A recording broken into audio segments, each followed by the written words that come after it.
Hi friends, welcome to the channel JIV and CIV Made Simple. In this video, we are going to discuss our IIBF Cybercrime and Fraud Management memory-based question along with explanation for the examination which was held on 14th February 26. You will be able to see that at which pattern they are asking the question. If you go through the paper, you will be see out of 900 question, almost 20 to 30 question were in the case study based format and rest question were in straight line format, and you will be able to see that what type of concept they are testing.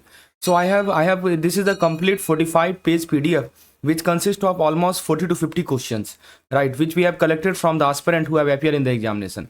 This will surely help you. In addition to that, I have also created videos of the earlier paper since starting from February 2025. All these videos are available on our channel, YouTube channel, as well as the course. For more detail, you can check out the description section. So let's get started with our very first question, which is regarding a victim, right? A victim continues to receive harassing messages from individual via multiple fake social media profile, even after explicitly blocking the original content. Under the current Indian legal framework, which provision is most specifically applicable to prosecute the act of electronic stalking?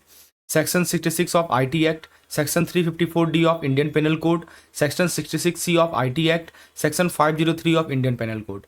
So this question was exactly same question was asked. So let's break. So a person is getting a harassing message again and again, and after blocking the original account, the harasser is now creating fake profile to continue messaging, right? So this is the classic example of electronic stalking. Fine. So in law, stalking does not only mean someone physically follow you, it means digital monitoring. Yes, digital monitoring is also included in the electronic stalking. In addition to that, contacting or troubling someone repeatedly is stalking. So now under the Indian law, there is a section called Section 354D of the IPC, which was added after the 2013 criminal law amendment. So it clearly says that if a man contact a woman repeatedly or try to monitor her online activity or keep messaging her despite her lack of interest, then that is called stalking, including electronic stalking. Here the victim, in this case study, you can see this particular victim has clearly shown her lack of interest, right, but the harasser continue using fake account. So this become persistent unwanted contact, and the correct answer is option number B, right? Now why other option? If we talk about the option number A is all about section 66A. So section 66A was regarding the 2015 Supreme Court judgment which was ruled out in the case of Shreya Singhal versus Union of India. A is wrong. What about C? It is 66C of the IT Act. So it pertains to identity theft. Please understand, if the question asks you about identity theft, then section 66C would be the correct answer. What is identity theft? Like stealing someone's password, login detail. Here the harasser is not stealing the victim identity, only contacting her repeatedly. So 66C is not the correct answer. What about 503 of the IPC? Again, remember, this section is about the threatening someone. Stalking may involve threat, but for this situation, 354D is the most specific section. So D is not the correct answer, right? So please understand, 503 threatening, 66C is about identity theft.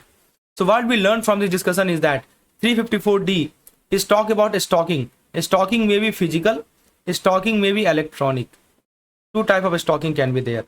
It cover repeated message, online monitoring, contacting her despite blocking.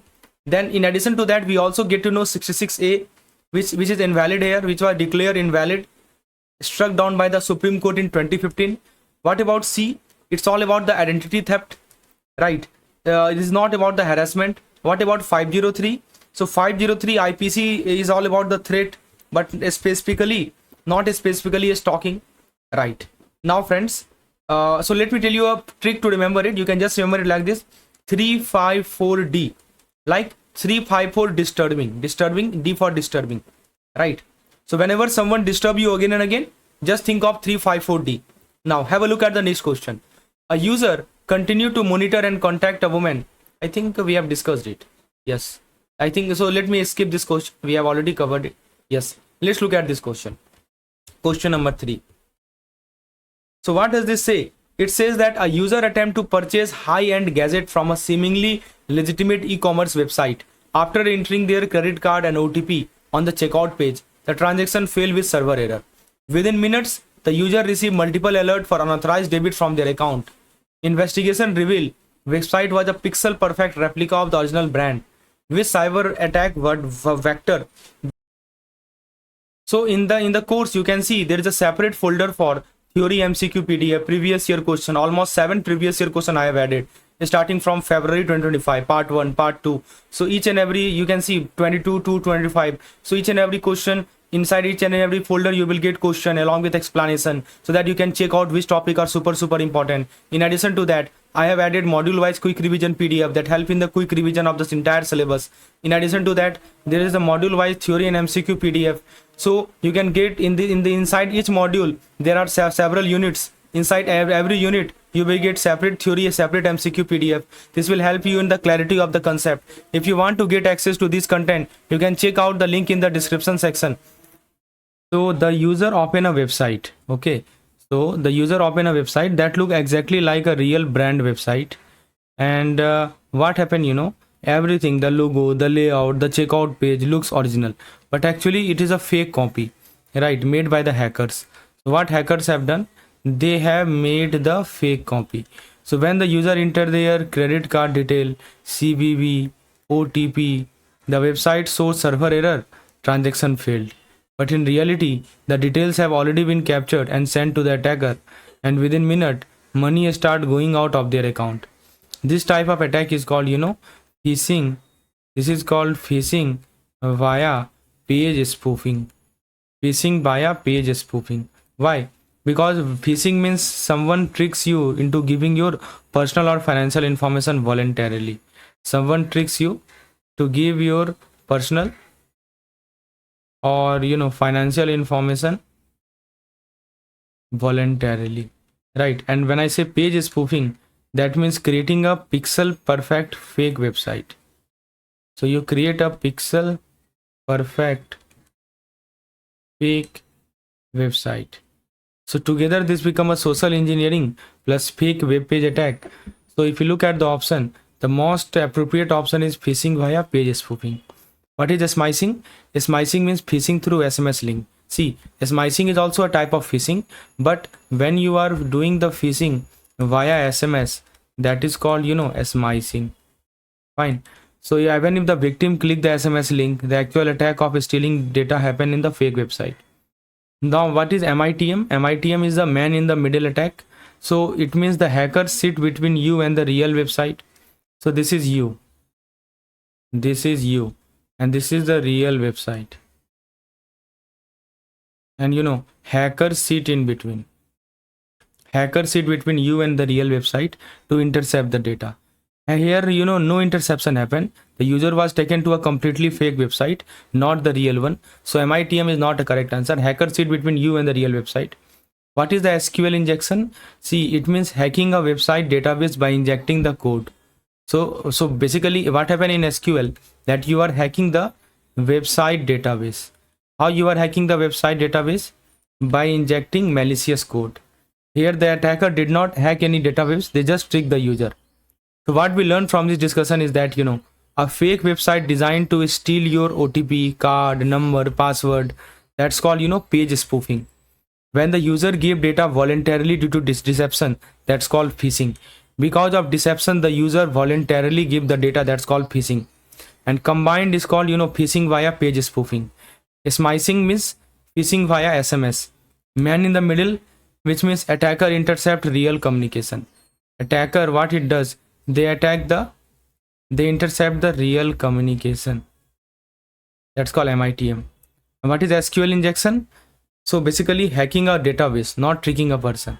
Suppose you are hacking a database, that is called, you know, SQL injection. So remember, the trick to remember is spoof. Spoof means, you know, copy, right? So if you see a website that is copy, the attack is called page spoofing. And if the attacker is asking you to enter detail, it becomes phishing. So if you see a website that is exactly a copy, that attack is called page spoofing. And if the attacker tell you to enter your detail, that's called phishing. So we have two things, copy plus ask. So friends, in this question, during a high profile white collar crime trial, the prosecution seek to submit a printed copy of an encrypted WhatsApp conversation. and the CCTV footage file stored on a flash drive as a primary evidence. So the question is, according to the Indian Evidence Act, what is the mandatory requirement for this electronic record to be treated as valid and admissible evidence in absence of the original device? So option they have given like this: the original physical server where the data was first stored must be. So during a high profile white collar crime trial, the prosecution want to submit a printed copy of an encrypted WhatsApp conversation and a CCTV footage stored on a flash drive. So as a primary evidence, fine. But the original device, like basically phone, CCTV, DVR, server it is not available. So original device is not available. You can see now, in absence of the original device. So what is the mandatory requirement under the Indian Evidence Act to make this electronic record legally admissible? So mandatory requirement for this electronic record to be treated as valid and admissible evidence. What is the mandatory requirement? Option A, produce the original server. The original physical server must be produced in the court. Option B, a simple affidavit, a written affidavit. Option C, certificate under the section number 65B. Option D, they are considered hearsay unless supported by oral testimony. Right, these are the four options that they have provided. You have to select the correct one. SOD, which is the blue screen of death, right, event across all its regional office in Europe, Asia and the America simultaneously. Investigation revealed that a corrupted automated software update was pushed to all the endpoints. Despite having local server mirror, the company is unable to restore operation for 48 hours because recovery data was synced to the same corrected update. So which specific organization policy was insufficiently implemented? That's the question. AUP, cloud governance policy, backup and disaster recovery policy, and bring your own device policy.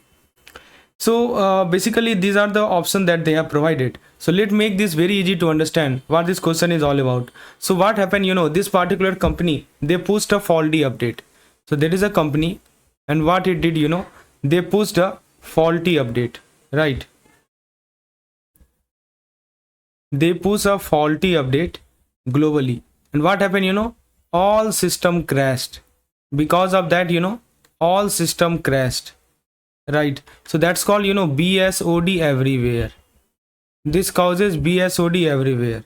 Now ideally they should simply restore from a clean backup, but here is the real failure. What is the real failure? The real failure is that the backup, their backup system was also synchronized with the corrupted update, right? The real failure was that backup system was also synchronized with the corrupted update. This is the real failure, meaning even their backup become useless, right? Backup also become useless. So this clearly show that backup and disaster recovery policy was weak, right? It clearly indicate that backup and disaster recovery policy was weak or poorly implemented. It was weak or poorly implemented. So remember, a proper DR policy always include 3-2-1 backup rule. So there is a rule that is called 3-2-1 backup rule. So what is the meaning of 3? 3 means 3 copies of data. 3 copies of data. 2 means 2 different storage type. 2 different storage types. 1 means 1 copy kept offline. 1 copy kept offline or offsite. Right, that is called 3-2-1 backup rule. Okay, so 3 means 3 copies of data. 2 means 2 different storage type. 1 means 1 copy kept offline or offsite.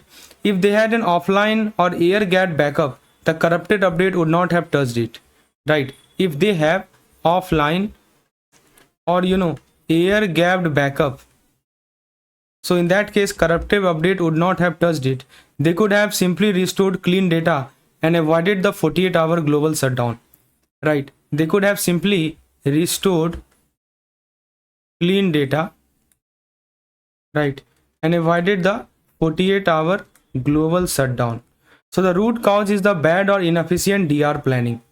Now let's look at the option. Option number A says that acceptable using AUP. What is AUP? Let me explain. AUP is the policy what employee can or cannot do with a company system. That is called acceptance use policy. What employee cannot do or can do with the company system, like browsing rule is there, whether they can browse or not. So browsing rule, misuse, etc. That is called AUP. It has nothing to do with the global software update or disaster recovery, right? It has nothing to do with the global software update.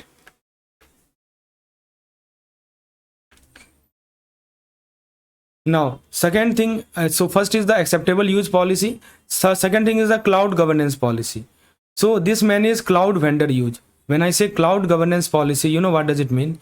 It means it manages the cloud vendor usage, permission, cost optimization, right, etc. That is called cloud vendor usage. And even perfect cloud governance cannot protect you from a corrupted internal update. Then we have the BYOD policy. BYOD stands for bring your own device. Bring your own device. So this deals with employee bringing personal laptop and phone. The problem here happened on company owned endpoint, not personal device. So this is not the correct answer. This is not the correct answer. This is the correct answer is backup and disaster recovery policy.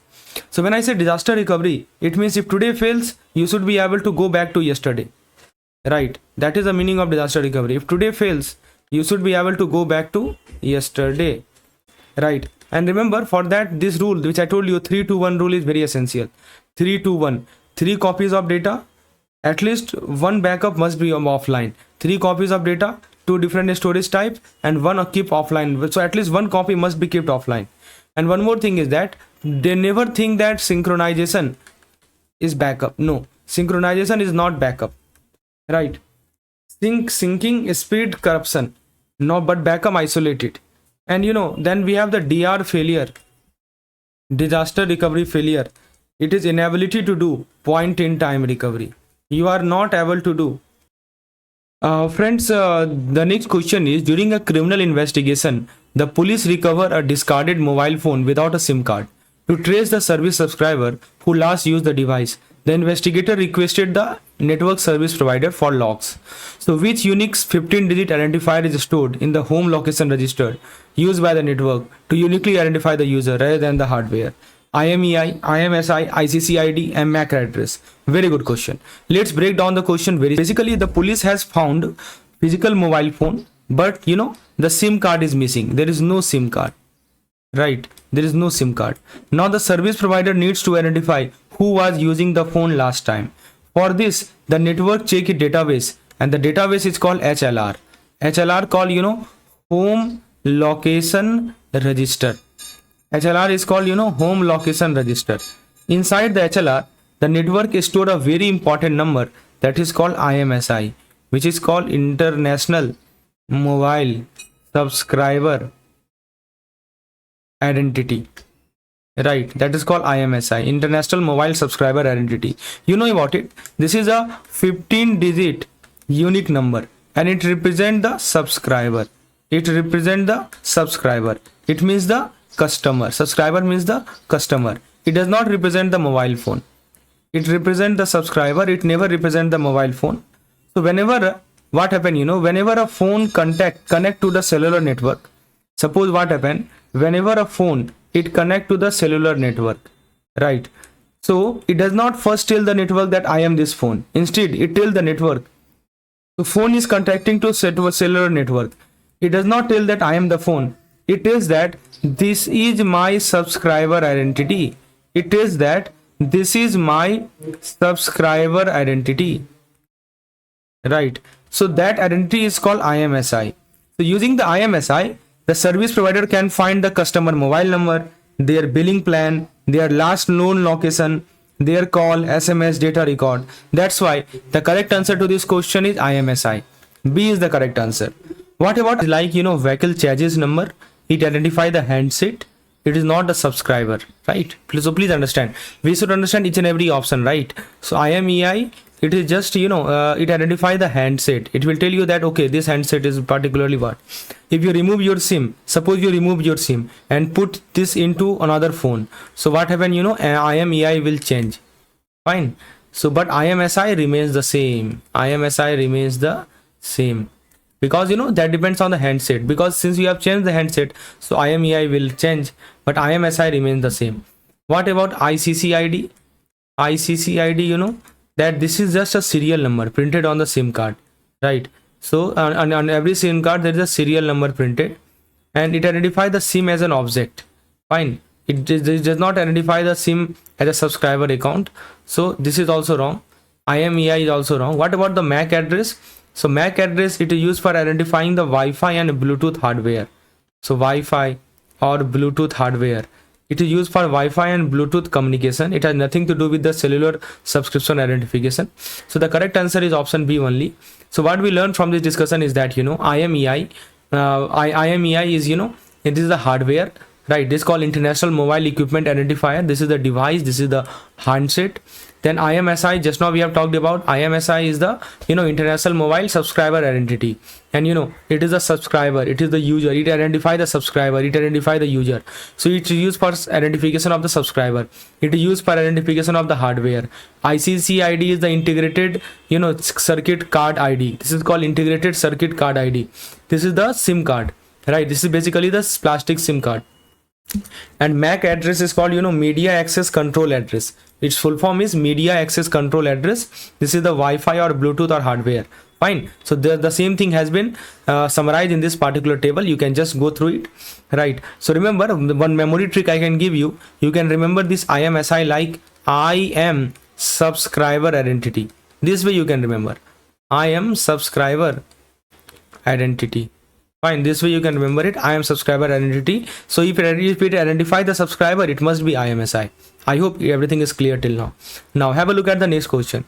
So basically what is happening during the case of security audit, the consultant find that the company server are vulnerable to an injection attack. The company server is vulnerable to an injection attack. Why? Because their web application firewall is outdated. So in the information security language, what do we call the method or the route used by attacker to exploit this vulnerability? Right, threat attack, attack surface, threat vector, payload. Very good question. So what happened, during a security audit, the consultant find that the company server are vulnerable to an injection attack. Why it is vulnerable to an injection attack? Because their web application firewall is outdated, right?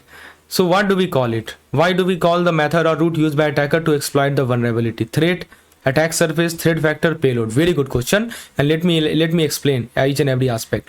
So let's understand this in very simple manner. So basically, when a hacker attack a system, suppose there is a hacker and this particular hacker, they attack a system. So 4 important things are involved. Who is attacking? Second, where can they enter from? Third, how do they enter? Fourth, what damage do they deliver? So the question is asking specifically about how the attacker exploited the vulnerability, right? How the attacker exploited the vulnerability. So the outdated web application firewall, it allow an injection attack. The outdated web firewall, it allow an injection attack. So let me give you an example of the injection attack. You might think of the SQL injection or command injection.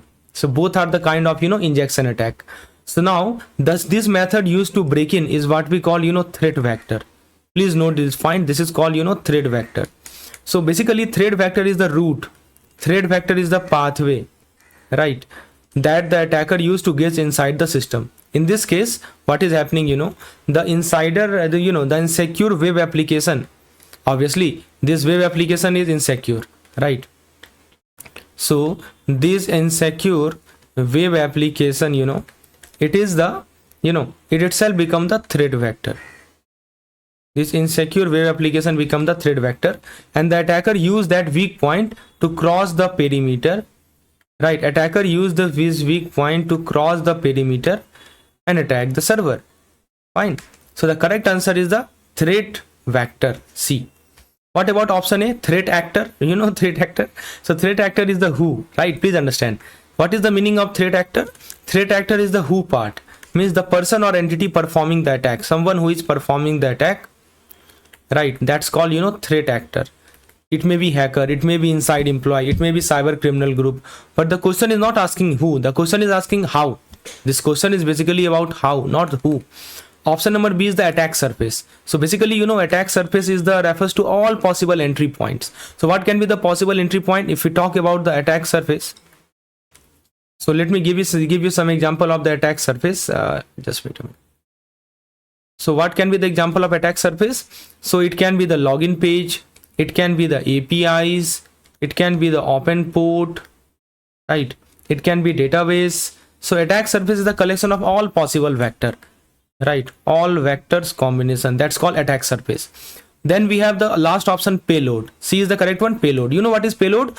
Payload is actually the malicious content. See why I'm explaining all the option, because you know in the upcoming examination you may get one question based on payload, one question based on threat actor. So understanding each and every aspect is very much important. So when we talk about the payload, this is actually the malicious content which is delivered.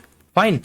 So you know, it may be ransomware, it may be, you know, a spyware, right? It may be virus, logic bomb. So payload is a damaging causing component.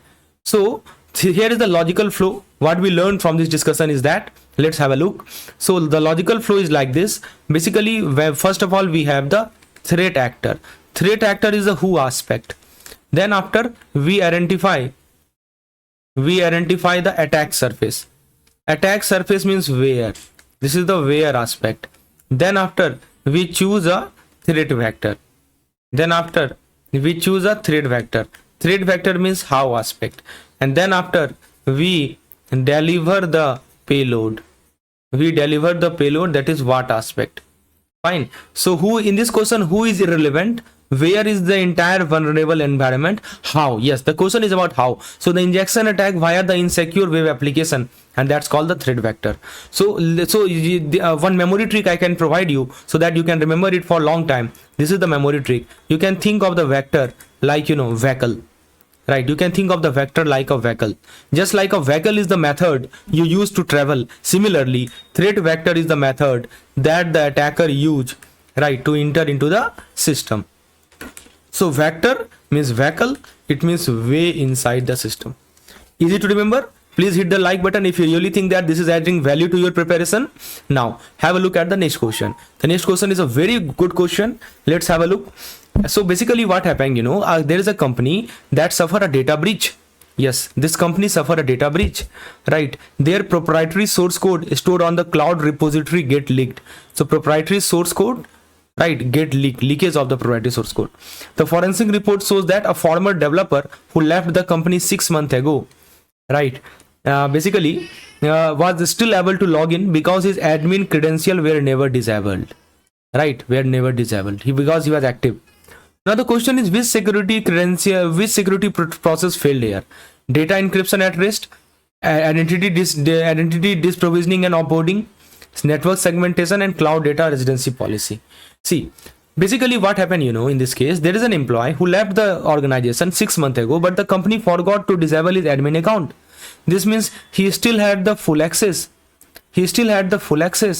Exactly before the resignation.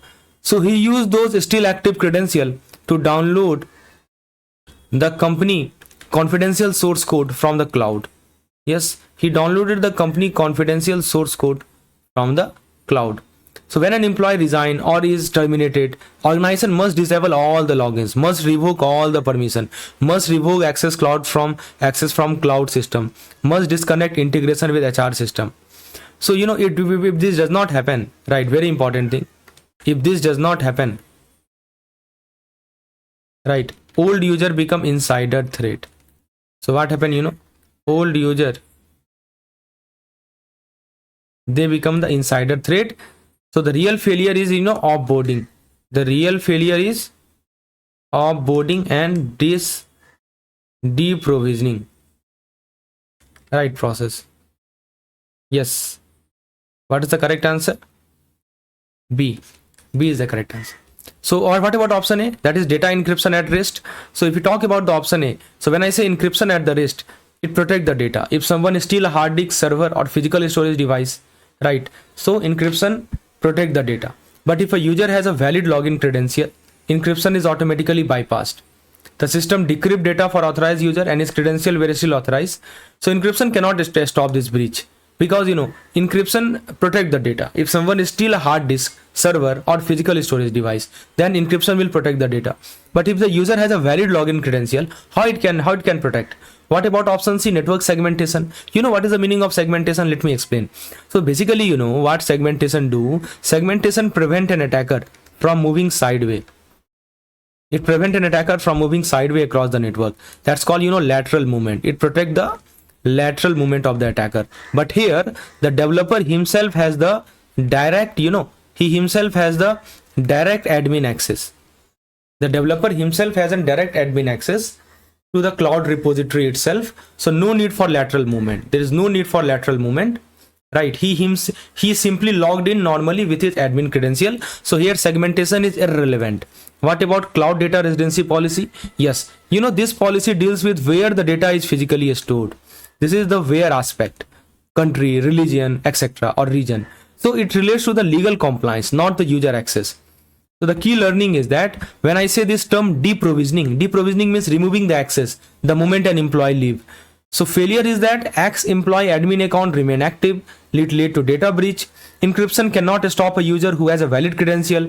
Network segmentation stop lateral movement, not direct access. And cloud residency data storage log is not access control. So basically memory trick to remember it. Just let me give you memory trick. So remember, off means off. Right, when an employee is offboarded, their access must be off immediately. If not, offboarding failure will be there. I hope everything is crystal clear till now. Friends, we have many questions, and explanation to this question will be available in our course. If you want to get explanation, you can enroll in our